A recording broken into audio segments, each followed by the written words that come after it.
طیبہ راجہ نے رہائی کے بعد پے در پہ انکشافات کرنا شروع کر دیے ہیں۔ یہ یاد رہے کہ طیبہ راجہ 9 مئی واقعے کے بعد گرفتار ہوئی اور اس کے بعد انہیں رہا ہوتے ہوتے 9.5 مہینے لگ گئے۔ انہوں نے خود سے متعلق کچھ وائرل خبروں کے بارے میں کچھ ٹویٹس کیے ہیں اور اس کے علاوہ ان کا ایک انٹرویو بھی سوشل میڈیا پر وائرل ہو رہا ہے۔ طیبہ راجہ اپنے ٹویٹس میں لکھتی ہیں، ایک خاتون کا نام لیا ہے، ابھی 2 نام باقی ہیں، وہ ASI ناصر اقبال جس نے رات 2 بجے ہمیں چنگ تھانے میں ڈرایا دھمکایا، ہمیں زبردستی لے کر جانے کی کوشش کی، وہ محرر جس نے ہمیں کوتوالی تھانے میں گالیاں دی، وہ ایک صاحب جو ہمیں ملنے جیل پہنچ گئے، سب باقی ہے ابھی، جو سچ ہے وہ سچ ہے۔ اور اس کے علاوہ طیبہ راجہ لکھتی ہیں، ہمارے ریپ کی خبریں بھی چلی تھی جو کہ بالکل بے بنیاد بات تھی، نہ کسی پولیس والے اور نہ ہی پولیس والی نے ہمیں مارا پیٹا، لہٰذا اس بات کو بھی نہ دہرائیں۔ اس کے بعد طیبہ راجہ کا ایک انٹرویو وائرل ہے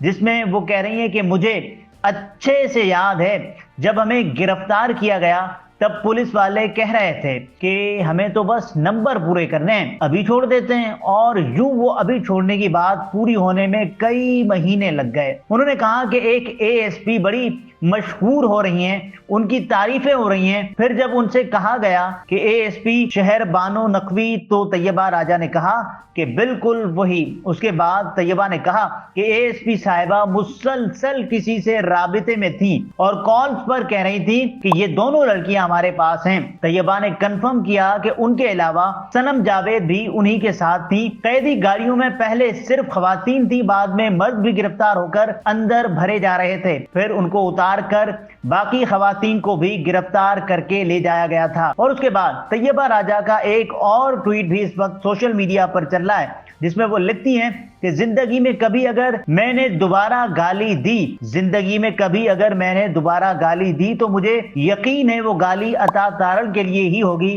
تارڑ تم نے گھبرانا نہیں ہے کیونکہ میں نہیں گھبرائی۔